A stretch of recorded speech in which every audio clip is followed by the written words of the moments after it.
출애굽기 6장 1에서 30절 말씀입니다. 6장 여호와께서 모세에게 이르시되 이제 내가 바로에게 하는 일을 내가 보리라. 강한 손으로 말미암아 바로가 그들을 보내리라. 강한 손으로 말미암아 바로가 그들을 그의 땅에서 쫓아내리라. 하나님이 모세에게 말씀하여 이르시되 나는 여호와이니라. 내가 아브라함과 이삭과 야곱에게 전능의 하나님으로 나타났으나 나의 이름을 여호와로는 그들에게 알리지 아니하였고 가나안 땅 곧 그들이 거류하는 땅을 그들에게 주기로 그들과 언약하였더니 이제 애굽 사람이 종으로 삼은 이스라엘 자손의 신음소리를 내가 듣고 나의 언약을 기억하노라. 그러므로 이스라엘 자손에게 말하기를 나는 여호와라. 내가 애굽 사람의 무거운 짐 밑에서 너희를 빼내며 그들의 노역에서 너희를 건지며 편팔과 여러 큰 심판들로서 너희를 속량하여 너희를 내 백성으로 삼고 나는 너희의 하나님이 되리니 나는 애굽 사람의 무거운 짐 밑에서 너희를 빼낸 너희의 하나님 여호와인 줄 너희가 알지라. 내가 아브라함과 이삭과 야곱에게 주기로 맹세한 땅으로 너희를 인도하고 그 땅을 너희에게 주어 기업을 삼게 하리라. 나는 여호와라 하셨다 하라. 사랑하는 형제 여러분, 6월 27일 월요일 저녁 묵상에 오신 것을 환영합니다. 내 백성을 보내라는 하나님의 명령을 전했을 때 바로는 오히려 이스라엘 사람들에게 괴로움을 가중시켰고요. 그로 인해 백성들은 모세와 아론에게 원망과 저주를 했습니다. 이런 상황에서 가장 괴로운 것은 모세입니다. 하나님이 하라는 대로 순종했을 뿐인데 상황이 더 악화되고 백성은 자기를 욕하는 이런 상황이죠. 모세는 어떻게 해야 할까요? 바로에게 달려가 협상을 해야 할까요? 자기를 욕하는 백성들을 포기해야 할까요? 아니죠. 여호와를 신뢰해야 합니다. 상황이 이해가 안 되어도 모세는 기도를 했습니다. 백성들은 문제를 바로에게 가져가고 모세를 원망했지만 모세는 문제를 하나님께 가져가고 하나님께 하소연합니다. 이것이 여호와를 신뢰하는 것입니다. 자기 명철을 의지하지 않으려고 최선을 다하는 것입니다. 그래서 하나님께서 답을 주신 것이 오늘 말씀인데요. 먼저 1절에서 강한 손으로 말미암아 강한 손을 강조하고 있어요. 두 번씩이나 강한 손으로 말미암아 두 번씩 쫓아내리라. 그리고 6절에도 편팔과 그리고 여러 큰 심판들로서 너희들을 속량하겠다. 이렇게 강한 손은 하나님의 강력한 능력을 말하고요. 편팔은 팔을 폈다는 것은 행동력입니다. 강한 손과 같은 의미로 보면 됩니다. 이제 곧 그렇게 하실 것이라는 말씀입니다. 하나님이 강력한 심판으로 칠 때 바로는 너무나 강력하게 얻어맞고서 공포에 질려서 서둘러 이스라엘을 쫓아낼 것이다. 이것입니다. 쫓아낼 것이다.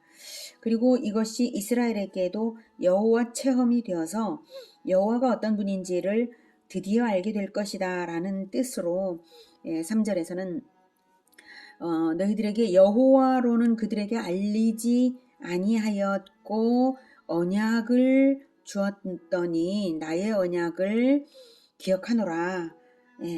이렇게 언약을 이루기 위해서 언약을 계획하고 언약을 선포하고 언약을 이루기 위해서 왔노라 이거죠. 나의 언약을 기억하노라. 너희를 빼낸 너희의 하나님 여호와인 줄을 너희가 알지라. 이 언약을 이루기 위하여서 언약을 미리 준 대로 이제 출애굽의 언약을 이루겠다. 그러면 너희를 빼낸 내가 너희를 구원한 그러한 하나님인 줄을 너희들이 마땅히 알게 될 것이고 그럴 수밖에 없다. 너희 조상들도 체험하지 않은 여호와 체험을 주겠다. 이것입니다. 너희 조상들에게는 언약만 주었는데 이제 그것을 실현시킴으로써 여호와 체험을 제대로 시켜주겠다. 이것입니다. 여호와는 스스로 있는 자라는 뜻이죠. 즉 피조물들과 달리 원천이 되시는 분이시라는 뜻입니다. 모든 것의 원천이 되심으로 모든 작정과 성취가 여호와께 있습니다. 여호와는 창조를 작정하셨고 성취하신 것이고 자신의 작정으로서 역사를 시작도 하시고 끝도 내실 분이십니다. 그런 여호와, 작정과 성취의 여호와가 너희 조상들은 언약을 받기만 했지 여호와 체험은 못했는데 이제 내가 너희들에게는 여호와 체험을 성취함으로써 여호와 체험을 주겠다. 이것입니다. 고난이 없다면 내가 너희를 빼내는 줄도 너희는 모를 것이 아니냐. 고난을 잠시 거치고 나면 그때 드디어 나를 보여주어서 나야말로 여호와요 너희를 내가 빼냈다는 것을 알게 하겠다. 잠시 고난은 과정상의 작전일 뿐이고 너희들은 이 언약의 성취를 봐라. 이것입니다. 어떤 분이십니까? 하나님은 언약하시는 분, 언약을 성취하시는 분, 작정대로 성취하시는 분, 이런 분입니다. 이것을 체험시켜 알게 하겠다라는 강력한 의지를 보여주셨습니다. 여호와라는 이름 속에 바로 그러한 신의 성품이 들어있는 것입니다. 그런데도 모세는 자기가 말솜씨가 없다는 생각에 사로잡혀 있었습니다. 하나님께서 언약도 하시고 성취도 하시니까 모세의 말솜씨가 무슨 관계가 있습니까? 말솜씨가 없어도 다 되는 일인데 모세는 자기가 말솜씨가 없다는 것에 매였어요. 9절. 모세가 이와 같이 이스라엘 자손에게 전하나 그들이 마음의 상함과 가혹한 노역으로 말미암아 모세의 말을 듣지 아니하였더라.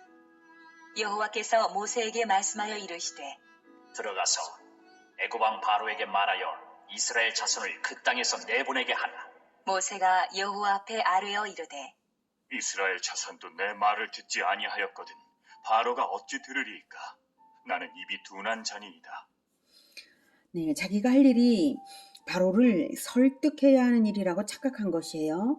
바로에게는 설득이 아니라 다만 선언만 하면 될 일인데 말이죠.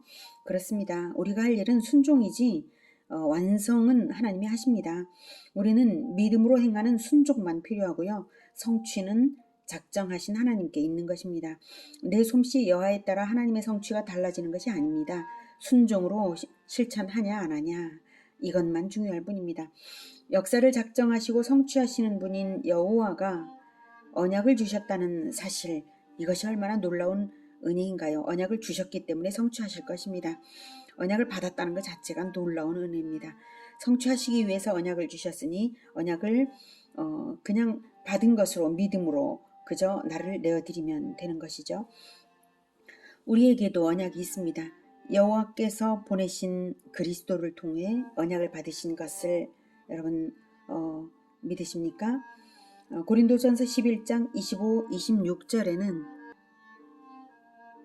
식후에 또한 그와 같이 잔을 가지시고 이르시되 이 잔은 내 피로 세운 새 언약이니 내 피로 세운 새 언약이니 이것을 행하여 마실 때마다 나를 기념하라 하셨으니 너희가 이 떡을 먹으며 이 잔을 마실 때마다 주의 죽으심을 그가 오실 때까지 전하는 것이니라. 그가 오실 때까지. 네, 성찬식을 제정하신 장면이죠. 이것이 새 언약을 주신 것이고요. 새 언약은 그가 오실 것이라는 것입니다. 그가 오실 때까지 이 언약을 지키고 있으라. 이 성찬식을 기념하는 것으로서 언약을 기억하고 언약이 성취될 것을 기억하면서 성찬식을 하는 것입니다. 예수님이 역사를 완성하셔서 완전한 하나님 나라를 성취하실 것, 예수님의 재림 때 그것이 이루어질 것이 바로 새 언약입니다. 히브리서 9장 15절에서는 이로 말미암아 그는 새 언약의 중보자시니 이는 첫 언약 때에 범한 죄에서 속량하려고 주구사 부르심을 입은 자로 하여금 영원한 기업의 약속을 얻게 하려 하심이라. 네, 구약의 이스라엘이 언약을 받았어도 결국은 죄를 지어서 하나님을 배신했는데 그래서 첫 언약 때에 범한 죄가 이제 속량받아야 되는 거죠. 그래서 언약을 받았어도 배신했는데 그리스도 예수님께서는 믿는 자들을 구원하여서 영원한 천국을 얻게 하려고 자기 생명을 올려드려서 새 언약의 중보자가 되신 것입니다. 그래서 속량으로서 죽으셨고 부르심을 입은 자들은 영원한 기업의 약속을 새로운 언약을 영원한 기업의 약속 새로운 언약을 받은 것입니다. 자, 그러니 여러분 현실이 이해가 안 되어도 언약의 성취를 바라보고 있다면 언약의 하나님께 매사 여쭤보고 신뢰하십시오. 현실이 아무리 힘들어도 언약의 하나님이 준비하신 마지막을 기대하십시오. 잠시의 고난은 과정일 뿐입니다. 다시 오실 예수님을 소망하십시오. 작정과 성취의 여호와께서 보내신 유일하신 구원주 예수님의 새 언약은 반드시 성취될 것입니다. 13절 여호와께서 모세와 아론에게 말씀하사 그들로 이스라엘 자손과 애굽 왕 바로에게 명령을 전하고 이스라엘 자손을 애굽 땅에서 인도하여 내게 하시니라. 그들의 조상을 따라 집의 어른은 이러하니라. 이스라엘의 장자 루우벤의 아들은 하녹과 발루와 헤스론과 갈미니, 이들은 루우벤의 족장이요. 시므온의 아들들은 여무엘과 야민과 오학과 야긴과 소할과 가나안 여인의 아들 사울이니, 이들은 시므온의 가족이요. 레위의 아들들의 이름은 그들의 족보대로 이러하니 게르손과 고핫과 무라리요. 레위의 나이는 137세였으며 게르손의 아들들은 그들의 가족대로 림니와 시므이요. 고핫의 아들들은 아므람과 이스할과 헤브론과 우시엘이요. 고핫의 나이는 133세였으며 무라리의 아들들은 마흘리와 무시니, 이들은 그들의 족보대로 레위의 족장이요. 아므람은 그들의 아버지의 누이 요게벳을 아내로 맞이하였고 그는 아론과 모세를 낳았으며 아므람의 나이는 137세였으며 이스할의 아들들은 고라와 네벡과 시그리요. 우시엘의 아들들은 미사엘과 엘사반과 시드리요. 아론은 암미나답의 딸 나손의 누이 엘리세바를 아내로 맞이하였고 그는 나답과 아비후와 엘르아살과 이다마를 낳았으며 고라의 아들들은 아실과 엘가나와 아비아삽이니, 이들은 고라 사람의 족장이요. 아론의 아들 엘르아살은 부디엘의 딸 중에서 아내를 맞이하였고 그는 비느하스를 낳았으니, 이들은 레위 사람의 조상을 따라 가족의 어른들이라. 이스라엘 자손을 그들의 군대대로 애굽 땅에서 인도하라 하신 여호와의 명령을 받은 자는 이 아론과 모세요. 애굽 왕 바로에게 이스라엘 자손을 애굽에서 내보내라 말한 사람도 이 모세와 아론이었더라. 여호와께서 애굽 땅에서 모세에게 말씀하시던 날에 여호와께서 모세에게 말씀하여 이르시되 나는 여호와라. 내가 내게 이르는 말을 너는 애굽 왕 바로에게 다 말하라. 모세가 여호와 앞에서 아뢰되 나는 입이 둔한 자이오니 바로가 어찌 나의 말을 들으리이까. 네, 구약 성경에는 족보가 많이 나오는데요. 출애굽기에서는 1장에서 야곱의 12아들의 이름을 언급한 이후 여기서 또 처음입니다. 이 이름들을 기록한 것으로 무엇을 알 수 있을까요?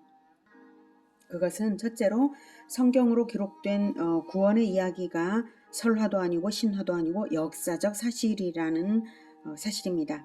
이스라엘의 족보는 이렇게 주전 2000여 년 전부터 분명하고 상세하게 기록이 되어서 인류 역사에 유례없는 상세한 족보와 역사성을 증명하고 있습니다. 둘째로는 성경의 각권은 별개가 아니라 창세기부터 면면이 이어진 하나의 역사라는 점입니다. 여기 족보가 아브라함부터 쭉 나오죠. 그래서 창세기부터 쭉 이어져 온 것임을 보여주고 있습니다. 셋째로는 본장은 야곱의 아들들 중에 순서대로 장자 루벤의 자식들부터 삼남 레위의 후손까지를 말하고 있는데요. 그 이전의 선조대는 창세기에서 다루며 그 이후의 부분은 성경의 다른 부분에서 다루고 있고요. 구약 족보의 최종 결말은 신약의 마태복음 1장과 누가복음 3장으로 이어져서 최종 결론이 예수 그리스도이신 것을 보여주고 있습니다. 모세와 아론이 레위 가문이기 때문에 본장에서는 역사서술의 맥락상 레위 가문까지를 기록한 것입니다. 이렇게 쭉 창세기부터 다루어진 점, 즉 모든 성경은 하나로 이어졌다는 것을 족보야말로 가장 분명하게 보여주는 것이죠. 그래서 성경은 전체를 하나로 꿰는 통일성이 있는 하나님의 구속사를 보여주고 있습니다. 자, 족보가 주는 메시지 세 번째, 모세와 아론에게 초점을 맞춰서 기록한 이 본장의 기록의 관점은 무엇인가 하면 선조 때부터 이미 하나님의 관심과 준비가 모세와 아론의 사역을 통한 출애굽에 있었다는 것을 알게 합니다. 하나님의 지속적인 관심과 섭리가 이어진 것을 요약적으로 제시하신 것입니다. 즉 역사의 작정과 성취가 여호와 하나님께 있으며 진행도 하나님이 하시는 것을 말합니다. 13절은 출애굽 역사의 무대에 모세와 아론이 등장했지만 무대 뒤에 연출가 겸 작가인 창조자 하나님의 작정과 성취가 있었음을 분명히 말하고 있습니다. 자, 13절 여호와께서 모세와 아론에게 말씀하사 그들로 이스라엘 자손과 애굽 왕 바로에게 명령을 전하고 이스라엘 자손을 애굽 땅에서 인도하여 내게 하시니라. 네, 여호와께서 전하라고 하는 대로 모세와 아론이 전하고 있죠. 모세와 아론은 무대 위에 등장했지만 무대 뒤에는 하나님께서 계신 것입니다. 30절에서 모세가 나는 입이 둔한 자라고 네, 앞에서 이제 말을 했었고요. 9절에서 말했죠. 나는 입이 둔한 자다라고 여기가 아니라 12절이군요.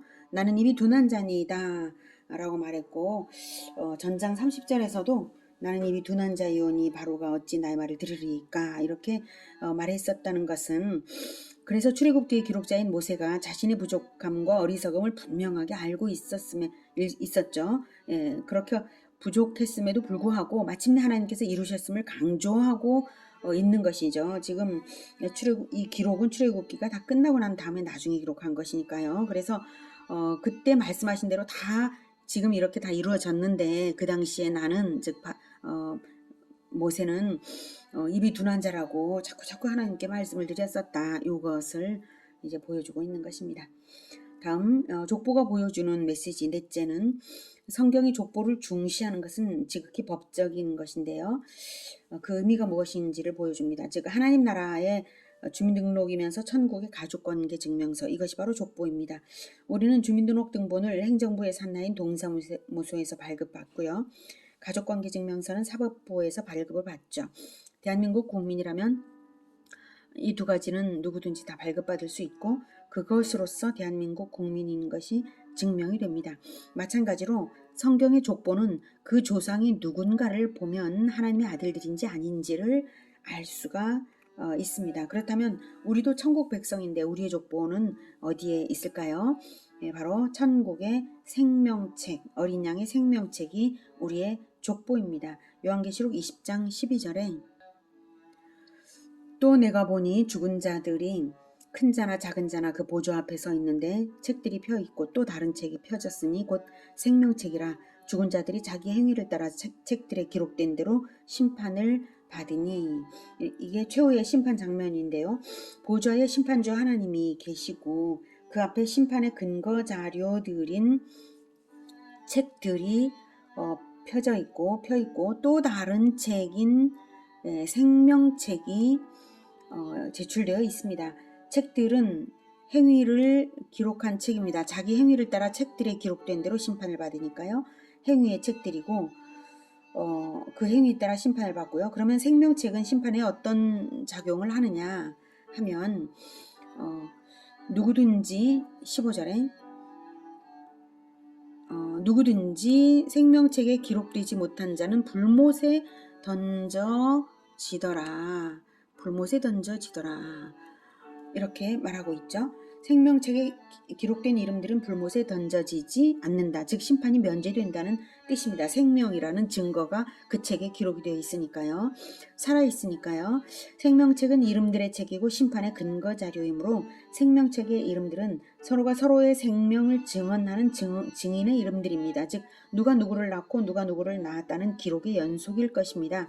낳아준 자와 태어난 자가 있으니 상호 생명이 되는 것이죠. 증거되는 것이죠. 생명책은 족보가 분명합니다. 자, 그렇다면 생각해 보십시오. 나의 생명을 증언해 줄 자는 누구인가요? 그것은 내가 나을 자들입니다. 즉 나는 누군가를 전도함으로써 생명으로서 증거된다는 것입니다.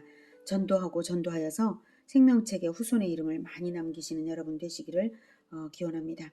예수 그리스도의 재림으로 언약은 완전히 성취될 것입니다. 성취하시기 위해서 언약을 주신 하나님께서 우리를 언약 성취의 역사 속의 주역들로 사용하십니다. 입이 둔한 자라고 말할 필요 없이 성취하시는 하나님께서 성취하시는 과정에서 나를 사용하시도록 순종으로 나를 내어드리는 그것만 필요할 뿐입니다.